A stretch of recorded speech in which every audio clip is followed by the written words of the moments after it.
পাবলিকের মধ্যেও তো অ্যাওয়ারনেস হওয়া উচিত। বোধনের আগে বিপর্যয় নেমে এসেছে এই পরিবারগুলোতে। উৎসবের আবহে মৃত্যু শোকে ডুবে গেছে মানুষগুলো। মঙ্গলবার দুর্যোগের দিনে জমা জলে ডুবে এবং বিদ্যুৎস্পৃষ্ট হয়ে মৃত্যু মিছিল নেমেছে। কেউ সাইকেল নিয়ে যেতে গিয়ে, কেউ ফলের দোকান খুলতে গিয়ে, কেউ নর্দমা পরিষ্কার করতে গিয়ে বিদ্যুতের ছোবলে শেষ হয়ে গেছেন। এতগুলো বাড়িতে উৎসবের আনন্দ ঝুপ করে মিলিয়ে গেছে। অথচ এতজন সহনাগরিকের মৃত্যুর পরও উল্টে মানুষের ওপরেই অনায়াসে দায় চাপিয়ে দিলেন কলকাতা পুরসভার নিকাশি বিভাগের মেয়র পরিষদ তারক সিং। আমি যখন রাস্তায় নামবো, আমরা যখন সবাই জানি যে শর্ট সার্কিট হতে পারে আর হলে মৃত্যু হবে, তারপরেও যদি আমি নামছি তাহলে তো আমি নিজেই আত্মহত্যা করার জন্য নামছি। সরকারের দায়ের কোনো কোশ্চেনই নেই। বিরোধীদের প্রশ্ন, দুর্যোগে কি কেউ আর মজা করতে বাইরে বেরোয়? কাজ থাকে বলেই বাধ্য হয়ে বেরোতে হয়, আর বাইরে বেরোলেই বিদ্যুৎস্পৃষ্ট হয়ে প্রাণ চলে যাবে। তাহলে পুরসভা কি করতে আছে? এটা কখনো হয় নাকি? কলকাতা কর্পোরেশন আর পুলিশের জন্য ওরা মারা গেল। আইএমডি আগেই জানিয়েছিল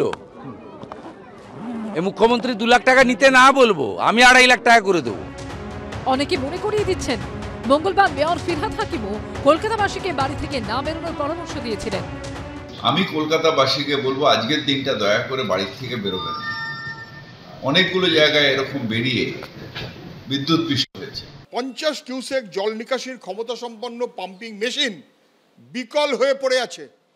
ওটা তারকবাবুদের দেখার কাজ। 1 অতিবৃষ্টি, 2 নিকাশির ব্যবস্থা ভেঙে দেওয়া, 3 জলাজমি বুঝিয়ে দেওয়া, 4 অপদার্থ প্রশাসন। কলকাতা এবং পশ্চিমবাংলাকে ধ্বংস করার দায়িত্ব নিয়ে কর্পোরেশনে অথবা সরকারে বসে আছে। একদিনে দুর্যোগের বলি 12টা প্রাণ। বুধবার আকাশের মেঘ কেটে রোদ্দুর উঠতেও এই মানুষগুলোর জন্য এবারের পুজোটা ম্লান হয়ে গেছে। বিরোধীরা বলছেন এই পরিস্থিতিতেও মেয়র পরিষদ যে যুক্তি দিলেন তাতে স্বজনহারা মানুষগুলোর ক্ষতে বরমের বদলে খোঁচা লাগাই স্বাভাবিক। সুকান্ত মুখোপাধ্যায় ও রাজীব চৌধুরী রিপোর্ট, এবিপি আনন্দ। রেকর্ড বৃষ্টি আর তার জেরে ভয়ঙ্কর ভোগান্তির মুখে কলকাতাবাসী। মঙ্গলবার কলকাতার নানা প্রান্তে দেখা যায় এই ছবি। রাস্তার মাঝামাঝি কিংবা ধারে দাঁড়িয়ে একের পর এক বিকল গাড়ি। জল ঢুকে ইঞ্জিন বিগড়ে গিয়ে ভয়ঙ্কর পরিস্থিতি। কোথাও তো আবার গ্যারেজে জল ঢুকে কার্যত জলের তলায় চলে যায় একের পর এক গাড়ি। বুধবার জল কিছুটা নামার পরই টোয়িং সংস্থাগুলিকে ফোন। সৌভাগ্যবশত তাদের সার্ভিস পেলেই তড়িঘড়ি গাড়ি নিয়ে বিভিন্ন গ্যারেজে হাজির মালিকরা। গ্যারেজে গ্যারেজে গাড়ির লম্বা লাইন। টানা বৃষ্টির জেরে যে গাড়িগুলো জলের তলায় ছিল, এখন গাড়ির মালিকরা সেই গাড়িগুলো মেকানিকের কাছে নিয়ে এসেছেন। গাড়ির রেক্সিন অর্থাৎ গাড়ির যে ফুট রেস্ট যেখানে আমরা পা রাখি, সেই যে রেক্সিন সেটা পুরো খুলে বাইরে বার করা হয়েছে। এই স্পঞ্জ দিয়ে গাড়ির ভেতরে যে ফ্লোর রয়েছে সেই ফ্লোর থেকে জল বার করার প্রক্রিয়া চলছে। এত বেশি পরিমাণ জল বিভিন্ন গাড়ির ভেতরে ঢুকে গেছিল যে স্পঞ্জ ব্যবহার করে সেই জলগুলো বার করার চেষ্টা করা হচ্ছে। রাস্তার মধ্যে যে জলটা জমেছে, এই গাড়িটা যে গাড়িগুলো যাচ্ছে আপ ডাউন হচ্ছে, পুরো জলটা ইঞ্জিনে চলে গেছে। এইগুলো সব মোবিল গিয়ার অয়েল মেকানিক এখন ঠিক করছে। আমাদের গাড়িতে পুরো জল ভরে গেছে, জল ভরে পুরো বৃষ্টি ইঞ্জিনের ভিতরে জল ঢুকে গেছে। পুরো মোবিল গিয়ার অয়েল সব ফেলতে হচ্ছে, এয়ার ফিল্টার সব চেঞ্জ করে তারপরে গাড়ি স্টার্ট হবে, নাহলে স্টার্ট করলে ইঞ্জিন সিজ হয়ে যাবে। বৃষ্টি থামলেও দুর্ভোগ এখনো অব্যাহত। বুধবারও জল যন্ত্রণার এই ছবি ধরা পড়ল বালিগঞ্জের ম্যান্ডেফিলা গার্ডেন্সের জয় জয়ন্তী অ্যাপার্টমেন্টে। বেসমেন্ট এখনো জলমগ্ন। বৃষ্টি থেমে গেছে, জল পর্যন্ত এখানে যে ছিল সেই জলও নেমে গেছে। বেসমেন্টে প্রচুর গাড়ি আটকে আছে, কার্যত ডুবে আছে, এমনটাই দাবি করছেন এখানকার আবাসিকরা। এত বড় বিল্ডিং এ আমরা বসে যতদূর দেখতে পাচ্ছি ততদূর শুধু জল, কার্যত বেসমেন্টে ডুবে গেছে। এবং এই জলের মধ্যেই একাধিক দুর্মূল্য গাড়ি ডুবে আছে, এমনটাই এখানকার আবাসিকরা দাবি করছেন। 16টা গাড়ি নিচে জলের তলায় ডুবেই আছে।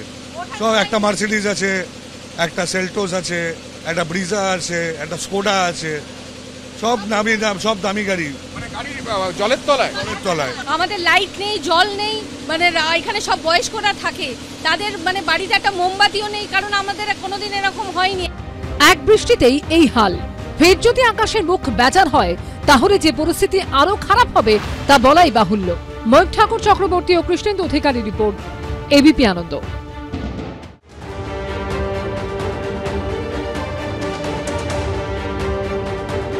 দুর্যোগ কেটেছে কিন্তু দুর্ভোগ কাটেনি। পদে পদে এখনো বিপদ। সোমবার রাতভর বৃষ্টির পর মঙ্গলবার পেরিয়ে বুধবার কলকাতার বিভিন্ন এলাকায় এখনো জল যন্ত্রণার ছবি। দক্ষিণ কলকাতার পাটুলিতে জলের মধ্যে রাস্তা ঠাহর করতে না পেরে এভাবেই পড়ে গেলেন এক বয়স্ক মহিলা। বলতে বলতেই কিন্তু একজন বয়স্ক মহিলা তিনি কিন্তু পড়ে গেলেন। এখানে রাস্তার দৃশ্যমানতা নেই, তিনি চশমা হারিয়ে ফেলেছেন। পড়ে গেছি, ওখানে নিচু আমি বুঝতে পারিনি, আমি তো ভাবলাম দড়িটা আছে আটকে গেছে। বালিগঞ্জে দুর্ভোগের ছবিটা মারাত্মক। আমরা এই মুহূর্তে দাঁড়িয়ে রয়েছি বালিগঞ্জ আইটিআই এর সামনে, আর বালিগঞ্জ আইটিআই এর সামনে প্রায় 1.5 থেকে 2 ফুট জল। বালিগঞ্জ আইটিআই এর সামনে দিয়ে যে রাস্তা ভেতরে ভারত সেবাশ্রম সংঘ বা বালিগঞ্জ স্টেশনের দিকে যায়, সেই রাস্তা কিন্তু কোমর সমান জল দাঁড়িয়ে রয়েছে। প্রচুর জল, একেবারে কোমর পর্যন্ত জল ভেতরে। আমরা সেই ভারত সেবাশ্রমের কাছে আসতে পুরো এতটা জল হয়ে আসছে। বাড়ি থেকে বেরিয়ে গেছি, আমি জানলে আমি আসতামই না, আমি এসে গেছি যেন ফেসে গেছি। দেখছি আমি অফিসে গিয়ে কথা বলে দেখি কি করা যায়। কর্নফিল্ড রোডে সোমবার থেকেই জমা জলে দুধের গাড়ি নিয়ে আটকে রয়েছেন চালক। সামনে যে গাড়ি দুটো খারাপ হয়ে গেছে, তার জন্য এখান থেকে আমি আর এগোতে পারছি না। পিছনে তো আমি যেতে পারবো না, তার কারণ হলো পিছনে গেলে একদম গাড়িটা অবিকল হয়ে যাবে। দুপুর সেদিন থেকে আমি কিছু এখনো খাইও নি, জলটা ছিল বলে আমি বেঁচে গেছি, মানে জলটা খেয়ে আছি। বুধবার দুপুর পর্যন্ত জলমগ্ন ছিল বালিগঞ্জের বিভিন্ন অংশ।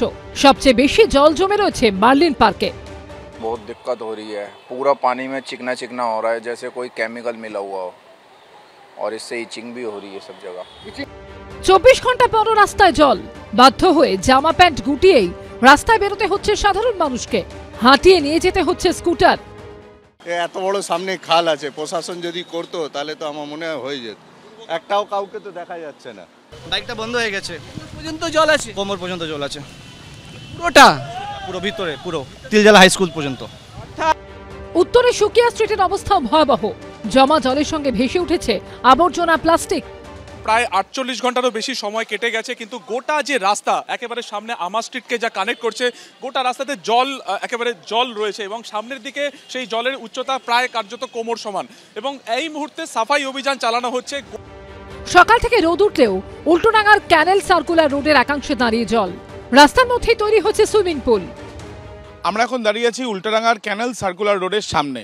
রাস্তা দেখে রাস্তা মনে হচ্ছে না, মনে হচ্ছে যেন জলাশয়। দেখা যাচ্ছে যে রাস্তা আপাত দৃষ্টিতে দেখে মনে হচ্ছে যেন এটি একটি জলাশয় বা ওয়াটার পার্ক। খালটা আর এই জলটা একই পজিশনে রয়েছে, এর জন্য জলটা যাচ্ছে না। খালের জল যতক্ষণ না কমবে ততক্ষণ এই ব্রিজের জল কমবে না। বুধবার উত্তর কলকাতার ঠনঠনিয়ার সামনেও জমা জলে রাস্তানবোধ হতে দেখা যায় নিত্যযাত্রীদের। অনির্বাণ বিশ্বাস, সুকান্ত মুখোপাধ্যায় ও প্রকাশ সিনহার রিপোর্ট, এবিপি আনন্দ।